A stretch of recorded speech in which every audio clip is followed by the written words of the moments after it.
Kazakistan'da bir çocuk arkadaşıyla oyun oynarken çamaşır makinesinin tamburuna sıkıştı. Девушка застряла в машинке.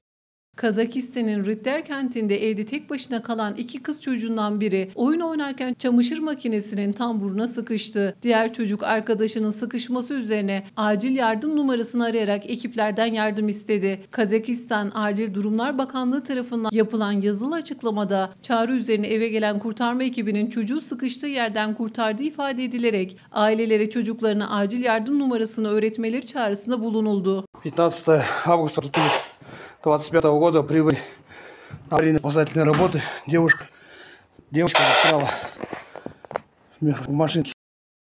15 августа 2025 года прибыли на аварийно-спасательные работы. Девушка застряла в машинке.